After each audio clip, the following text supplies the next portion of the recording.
안녕하세요. 반갑습니다. 저는 인문학 작가 안용태라고 합니다. 자, 그러면 오늘은 이제 무엇을 볼 것이냐? 그 사람은 누구냐? 토마스 아퀴나스라는 사람이죠. 자, 그럼 이 사람에 대해서 간단하게 한번 이야기해 보도록 합시다. 신학자이기 때문에 그런 어떤 관점을 좀 잘 이해할 필요가 있겠죠. 신을 믿는다라고 하는 건 어떤 의미를 가지는 걸까? 신이 우리를 창조할 때 멍 때리고 만들었냐? 아니면 뭔가 이유가 있고 목적이 있냐? 이게 중요한 거예요. 왜 영화 같은 거 보면 그렇잖아. 신이 계속 사람을 창조하고 있는 거야. 영화 무슨 영화인데 제목은 생각 안 나는데 이렇게 만드는 거야. 그러니까 너한테는 지식 한 숟가락, 외모 한 숟가락 이렇게 수수 넣어가면서 이제 뭐 섞어서 이제 사람 만드는 거야. 아 그런데 어떤 신이 하다가 피곤해 이제 하다가 자가지고 이제 놈한테 때려 부은 거야. 아, 씨. 그 때려 부어가지고, 어떻게 하지? 하다가 그 다음 놈한테는 너한테는 줄 게 없다. 해가지고 안 주고 막, 뭐 그런 영화가 있었거든요. 신이 창조한 모든 만물은 창조될 당시에 부여되어 있는 목적이 있어요. 여러분도 있고, 나도 있고, 신을 믿는다라고 한다면. 그리고 우리는 그 신의 섭리, 그 사람의 우리를 만들 때 그 이유, 계획에 따라서 우리 존재의 의미를 찾아가게 되는 것이고, 이 신의 섭리, 우리를 만들 때 신이 우리를 통해서 이루고자 하는 그 이유, 그거를 보고 이제 뭐라고 부르냐면 영원법이라고 얘기를 하는 거예요. 오케이? 영원법이라고 하는 거. 자, 간단하죠? 그러니까 제가 평소에 맨날 얘기하면서 막 신의 섭리 그런 얘기 되게 많이 하잖아요. 그죠? 그러니까 거기에서 이제 영원법이라고 하는 말은 딱 빼고 얘기를 하는 거예요. 그러면은 법 중에서 영원법이 최상위가 되겠네요. 그죠? 자, 그런데 신이 뭐 인간만 만드는 것도 아니고 뭐 식물도 만들고 동물도 만들고 다양한 것들 만들 거 아니에요. 그렇죠? 뭐 딸기를 하나 만들어서 딸기의 존재 이유는 무엇일까 모르겠어요. 그냥 막 빨갛게 해가지고 맛있게 만들어진 다음에 우리 입에 들어오는 게 개의 목적이겠죠. 그죠? 개의 존재 이유는 무엇인가? 신이 개를 창조할 때 무슨 생각을 했을까? 이렇게 생각할 수 있을 거예요. 어느 사람 손에 기어 들어가가지고 꼬른댕이 흔들면서 이제 인간에게 충성을 다하는 거 그게 이제 그 아이들의 운명인가?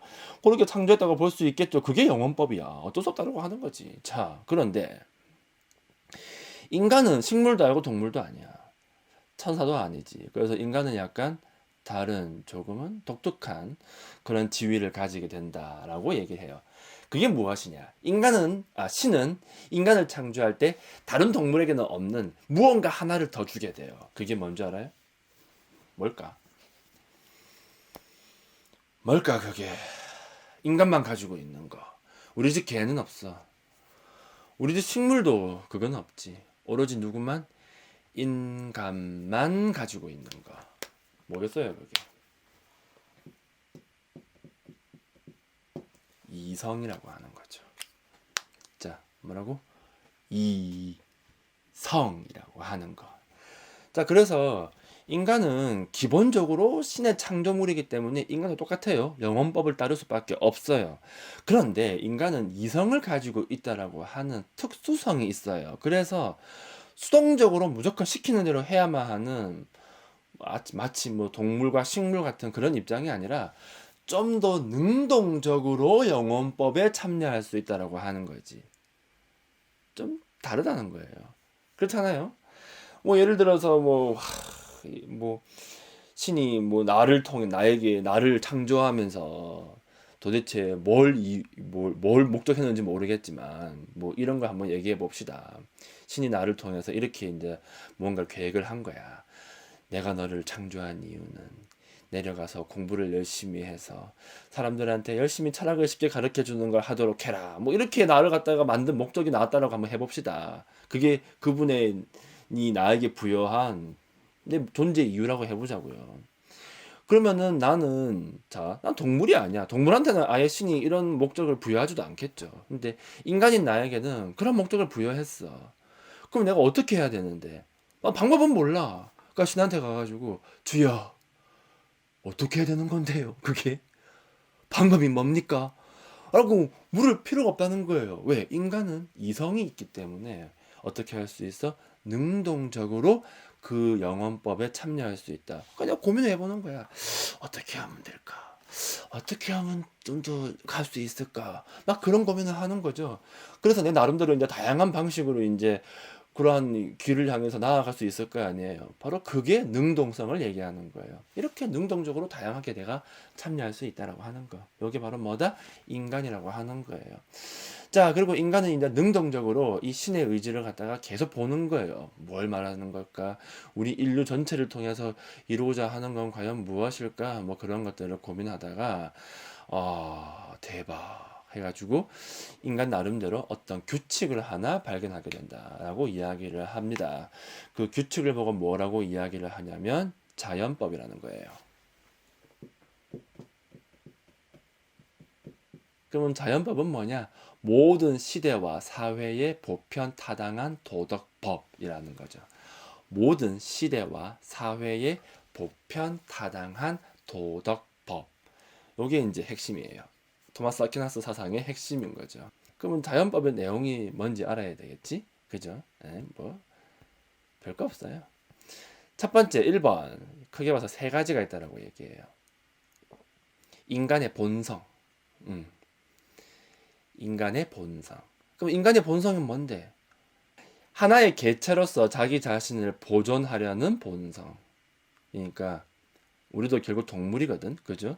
그러니까 동물은 기본적으로 죽고자 하는가 살고자 하는가? 살고자 하겠죠. 바로 그런 걸 얘기하는 거예요. 그래서 이러한 본성이 있다라고 얘기하게 되고, 또 인간은 동물이기 때문에 뭐 성욕이 있고 뭐 수면욕이 있고 뭐 식욕도 있고 이런 것들, 이런 동물적 본성 같은 것들, 이런 거를 우리는 따르고 있다라고 하는 거예요. 자, 그러면은 이 말의 의미가 무엇이냐? 자, 인간은 동물이야. 잠자고 싶어. 배고프면 밥 먹고 싶고. 그죠? 그리고 성욕도 있다라고 하는 거. 그러면 그걸 하는 게 죄야, 죄가 아니야? 라고 했을 때, 뭐 그 정도는 할 수 있는 거 아닙니까? 이렇게 얘기를 하는 거예요. 근데 옛날에는 그렇게 안 봤었거든요. 자, 요렇게. 그래가지고 이제 인간의 본성이라고 하는 거. 요게 하나 있다라고 하는 거. 첫 번째. 두 번째는 무엇이냐? 아까 말했던 저거. 이성이라고 하는 거.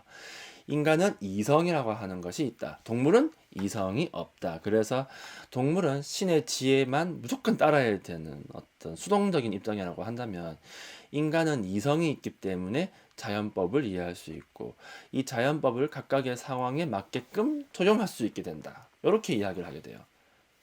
다음 세 번째는 무엇이냐? 의지라고 하는 걸 이야기해요.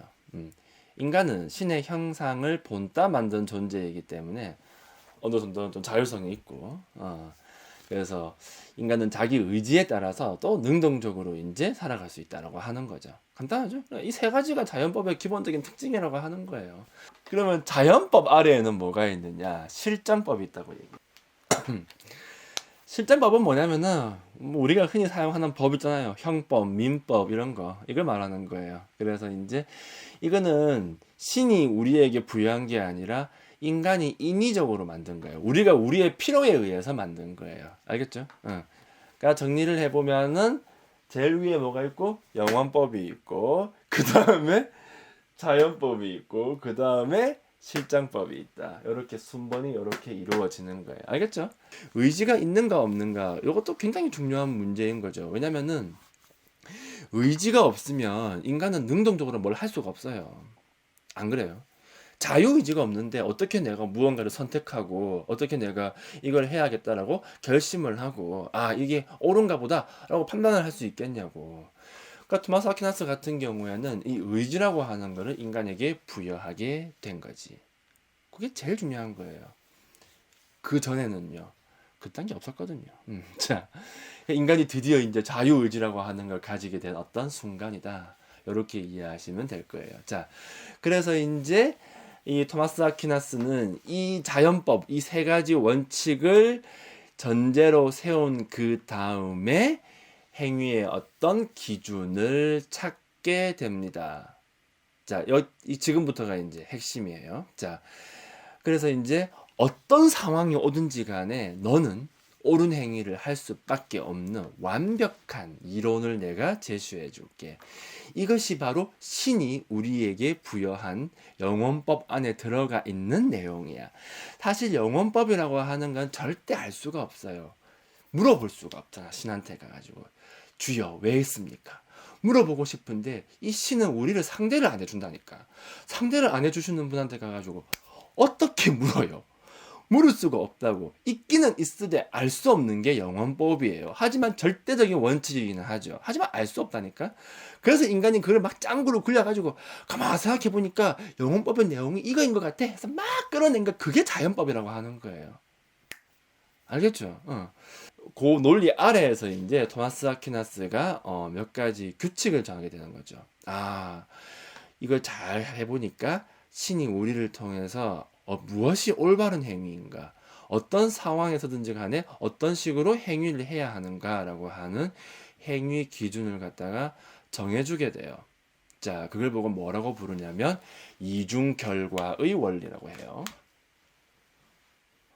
자, 그러면 봅시다. 이중결과의 원리는 무엇이냐? 조건 1, 2, 3, 4를 얘기하는 거예요. 자, 조건 1. 행위는 도덕적으로 선한 행위이거나 도덕과 무관한 중립인 행위이어야 한다. 허허. 조건 2. 나쁜 결과가 좋은 결과를 얻기 위한 수단이어서는 안 된다. 허허. 조건 3. 행위자의 의도가 나쁜 결과가 아닌 좋은 결과에 있어야 한다. 조건 4. 나쁜 결과가 허용되는 경우 불가피한 중대한 이유가 있어야 한다. 이 조건 1, 2, 3, 4가 영원법 안에 들었다라고 하는 거예요. 근데 신이 얘기를 안 해주니까 인간이 막 짱구를 굴려가지고 이걸 이제 알아낸 거야. 그게 조건 1, 2, 3, 4예요. 그러니까 이걸 알아낸 토마스 아퀴나스가 이제 위대하다라고 하는 거죠. 그러니까 이 조건 1, 2, 3, 4에 맞추어서 행위를 하게 되면은 완벽하다는 거죠. 자, 1번 다시 한번 더 볼까? 도덕적으로 선한 행위만 하거나 무관한 중립인 행위만 하래요. 그러니까 악한 거는 아예 하지를 말라라고 하는 거지. 그럼 여기서 도덕은 뭘 말하는 거야? 조건이 나쁜 결과가 좋은 결과를 얻기 위한 수단이어서는 안 된다. 그러니까 좋은 일을 하기 위해서 나쁜 일을 해서는 안 된다라고 하는 거예요. 그러니까 예를 들면 가난한 사람들을 도와주기 위해서 도둑질을 한다. 대표적인 사람 누가 있죠? 임꺽정인가? 자, 그런 거 해서는 안 된다고 하는 거예요. 그러니까 뭐 좋은 결과를 얻기 위해서 뭐 나쁜 짓 하는 그런 거는 허용할 수가 없다. 그건 신이 너에게 부여한 게 아니다. 이렇게 이야기를 하는 거죠. 세 번째, 내 의도가, 자, 의도라고 하는 거는 이제 법적으로 얘기해 보면 고의가 되겠죠. 자, 이 의도가 항상 좋은 결과에 있어야 돼요. 그러니까 내가 어떤 행위를 하는데 이렇게 하면은 좋은 일이 생기겠지? 바람직한 일이 생기겠지? 이렇게 생각해야 된다라고 하는 거예요. 이렇게 하면 나쁜 일이 생길 거야. 너희들의 인생을 내가 작사를 내버리겠다. 이런 식으로 접근을 해서는 안 된다라고 하는 거. 그래서 나쁜 결과가 아닌 좋은 결과에 있어야 한다. 이 말의 의미가 뭔지 알아요? 좋은 결과가 있었는데 어쩔 수 없이 나쁜 결과가 생긴다라고 한다면은 그거는 괜찮다라고 하는 거예요. 왜냐면은 원래 너의 의도는 좋은 거였으니까. 근데 사람이 살다 보면 나쁜 일이 생길 수도 있겠지. 그죠? 하지만 그런 거는 괜찮다라고 하는 거죠. 조건 4. 나쁜 결과가 허용되는 경우에는 불가피한 중대한 이유가 있어야 된다. 자, 요거는 3번이랑 4번이랑 붙어 있는 거예요. 자, 예를 들면 이런 거야. 내가 되게 좋은 일을 하려고 했었어. 예를 들어서 어떤 얘가 좋을까? 이게 좋겠다. 자, 내가 이런 사람이, 내가 그 기차 그 기관사였어요. 그래가지고 칙칙폭폭 가고 있었죠. 저번에 말했던 예시예요. 그런데 우리 선로 앞에 세상에 사람이 3명이 있는 거예요. 사람이 3명이 있어가지고 어떡하지? 열차를 세우지 못하면 저 세 사람이 다 죽을 거야. 어떻게 해야 되지? 멈춰야 되는데 해가지고 브레이크를 밟아봤는데 이미 늦었어. 무조건 칠 수밖에 없는 거야. 그런데 한 가지 선택이 나왔어요. 뭔지 알아? 그 바로 앞부분에서 선로를 꺾을 수 있는 가능성이 하나 나온 거예요. 그래서 이 사람은 너무 급한 마음에 어떻게 한 줄 알아요? 꺾었어요. 그걸 갖다가. 근데 꺾어 보니까 대박. 그 자리 위에 한 사람이 서 있었던 거야. 그래서 그 사람이 죽었다고 해봅시다. 자, 그러면 이 상황에서 토마스 아퀴나스는 뭐라고 얘기할까요? 자, 이거는 일단은 뭐 사고예요. 그죠? 그래서 이거는 뭐 일단은 뭐 약간 좀 중립적인 행위라고 볼 수 있을 거고. 다음 두 번째. 이 나쁜 결과가 일단 뭐 좋은 결과를 얻고 나쁜 결과를 얻으려고 하긴 했는데 일단 이거는 지금 이 사람이 의식을 잘 못했어요, 이 사람은. 그래가지고 왜냐면 앞에 있는 3명만 봤지 옆에 있는 1명은 못 봤거든요. 자, 그러니까 이제 조건 3이 이제 문제가 되는 거예요. 방금 전에 이 상황에서는. 자, 이 사람의 의도는 어디에 있었느냐? 자, 옆에 있는 1명을 못 봤어요. 자, 첫 번째 사례에서는 못 봤어, 1명을. 그러면은 얘는 3명을 살리기 위해서 꺾은 거야. 그렇죠? 그러면 이 사람의 의도가 좋은 결과에 있어요? 나쁜 결과에 있어요? 좋은 결과에 있는 거죠. 그 상태에서 꺾은 거야. 근데 꺾고 보니까 나쁜 결과가 나와버린 거예요. 1명이 죽어버렸죠. 자, 그러면 여기에는 불가피한 중대한 이유가 있나요? 있다라고 하는 거예요. 이런 거는. 자, 어쩔 수 없지 않았느냐? 이렇게 볼 수 있는 여지가 있다라고 하는 거죠. 자, 그런데 만약에 이렇게 봅시다. 자, 이 사람이 치치퍼벅 하고 있었는데 솔로 2개를 동시에 다 봤어. 근데 한쪽에는 3명이 있어. 한쪽에는 1명이 있어요. 자, 일단은 직진입니다. 자, 그 자리에서 나는 꺾어야 될까? 직진으로 가야 될까? 그냥 냅둬서 가면은 3명이 죽어요. 꺾으면 1명이 죽어요. 어떻게 하는 게 옳겠어요? 꺾는 게 맞나? 가는 게 맞나? 우리는 당연히 꺾는 게 맞다고 생각을 하지. 3명 죽는 것보다 1명 죽는 게 더 타당한 거 아니야? 약간 좀 본능적으로 그렇게 생각을 해요. 왜 그렇게 생각을 하냐면은 우리 마음속 깊은 곳에 공리주의적인 사고방식이 박혀 있기 때문에 그런 거예요. 자, 근데 토마스 아퀴나스는 그렇게 보지 않는 거예요. 자, 조건이 나쁜 결과가 좋은 결과를 얻기 위한 수단이어서는 안 된다. 자, 좋은 결과가 뭐죠? 1명 죽는다가 좋은 결과야. 근데 그걸 얻기 위해서 좋은 결과는 뭐지? 3명을 살리겠다. 이게 이제 좋은 결과죠. 근데 이거를 하기 위해서 1명이 죽는다라고 하는 거를 갖다가 감수해야 한다라고 한다면 그거는 해서는 안 된다는 거예요. 그러니까 조건 이에 걸리기 때문에 어떻게 해야 돼? 직진해야 돼요. 3명이 죽어야 된다는 거지. 그게 신의 뜻이야. 자, 요게 이제 절대주의 쪽 계통의 윤리학이 가지고 있는 좀 이상한 점이라고 하는 거죠. 자, 그럼 다시 한번 얘기해 봅시다.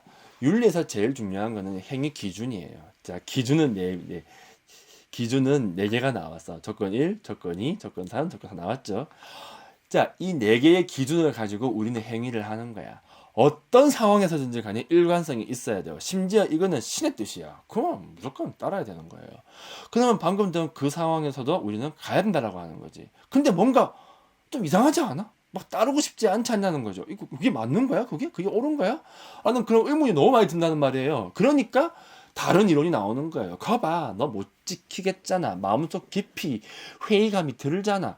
왠지 하면 안 될 것 같은 그런 느낌이 들잖아. 그러면은 이 기준은 틀린 거야 라고 얘기하는 거죠. 또 공리주의가 나오는 거예요. 그래서 항상 말하는 거지만 공리주의가 왕이라요. 자, 다른 예를 들어볼까요? 여러분 그 다크나이트 있잖아요. 다크나이트에서 조커가 하는 행동은 아주 간단해요. 니들도 쓰레기면서 왜 자꾸 착한 척하고 사냐 이거지. 니들은 나보고 쓰레기라고 하는데 니들도 똑같아 라고 하는 걸 갖다가 증명하기 위해서 그 짓거리를 하는 거예요. 그러니까 조커가 얘기하잖아. 자, 병원에 폭탄을 설치했다. 그런데 저놈 배트맨의 비밀을 알고 있다고 폭로하려고 하는 저놈을 1시간 안에 죽여라. 그러면 폭탄을 내가 터뜨리지 않을게. 저놈을 죽이지 않으면은 폭탄을 터뜨릴 거다. 자, 사람들은 딜레마에 빠지는 거예요. 어떻게 할 건데? 정말 죽일까 말까? 사람들이 막 갈등하기 시작하는 거야. 왠 줄 알아? 병원에 우리 부모님이 있거든. 저 새끼를 죽여야 될 것 같은데 어느 병원인지도 모르겠어. 그래서 막 급하게 막 병원에서 막 사람들 막 대피시키고 있는데 시간은 자꾸 가고 있어. 너무 많은 사람들이라서 대피가 안 돼. 자, 정말을 죽여야 될까 말아야 될까? 자, 어떻게 할까요? 자, 토마스 아퀴나스의 이론에 따른다라고 한다면은 병원에 폭탄이 터지게 냅두는 게 맞을까? 아니면 그놈을 죽이는 게 맞을까? 자, 토마스 아퀴나스가 온다라고 한다면 뭐라고 얘기할까요? 자, 1번 병원 터뜨리라고 한다. 2번 저놈을 죽이라고 한다. 자, 아퀴나스의 뜻은? 나쁜 결과가 좋은 결과를 얻기 위한 수단이어서는 안 된다. 좋은 결과는 뭐예요? 모기는 병원을 지켜가지고 많은 사람들을 살리겠다. 이게 좋은 결과야. 근데 그걸 위해서 저놈을 죽여야 된다고 하는 거야. 그건 나쁜 결과야. 근데 뭐라 말했어? 나쁜 결과가 좋은 결과를 얻기 위한 수단이어서는 안 된다고요. 그러면은 만약에 그 다크나이트 그 당시에 토마스 아퀴나스가 있으면 TV에 나와가지고 이빨로 소리 하는 거야. 여러분, 죽이면 안 됩니다. 설사 병원이 폭파하는 일이 있다 하더라도 죽이면 안 됩니다 라고 얘기하는 거야. 그러면 이제 그게 뭐라고 한다고? 신의 뜻이라고 얘기하는 거예요. 자, 여러분 심정적으로 동의가 돼요 안 돼요? 이게 애매하다는 거예요.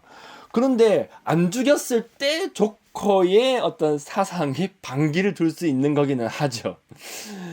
그러니까 니들은 결국 죽일 거다라고 얘기하는 거죠. 입 바른 소리 하는 니들. 입 바른 소리 하는 니들이 난 너무 싫어. 그 조커가 어떻게 본다면 되게 좀 선지자적인 그런 사람일 수도 있다라고도 볼 수가 있겠죠. 그죠? 자, 그리고 그래서 병원은 일단은 폭발을 하게 되는 거예요. 다음 2번. 또 다크나이트를 볼까? 일반인들이 타고 있는 유람선이 하나가 있었어요. 그리고 이 조커가 교도소를 건들까 싶어가지고 또 범죄자를 다 빼내가지고 또 어느 배 위에다가 태워놨어요. 자, 그런데 임마가 또 장치를 해놨어. 두 배에다가 폭탄을 잔뜩 실어넣고 양쪽에다가 뭘 줬어요? 기폭 장치를 줬어요. 먼저 누르면 상대편 배가 터지고 네 배는 터지지 않는다. 그런데 12시까지 둘 다 누르지 않으면 배는 둘 다 터진다. 자, 선택해라 라고 하는 거예요. 자, 여러분은 이제 범죄자가 아니고 일반인이니까 자, 일반인 배에 타고 있다라고 해봅시다. 자, 우리 모두는 일반인 배에 타고 있어. 고민되는 거야. 누릅시다. 전마들은 그냥 범죄자예요. 전마들은 아무 의미도 없고 가치도 없는 쓰레기들이에요. 누릅시다. 근데 어떤 사람들은 그걸 어떻게 눌러요? 한편 범죄자 배에서도 누릅시다 막 난리 나는 거야. 하지만 쉽게 누르지는 못해요. 왜겠어요?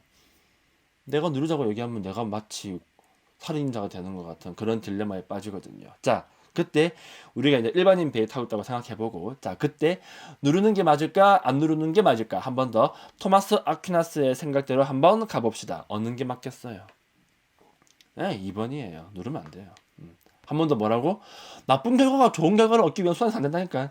이 2번이 되게 어려운 거야. 그럼 우리는 어떻게 해야 돼? 다 죽어야 돼. 다 죽. 그 너무 불합리하지 않나요?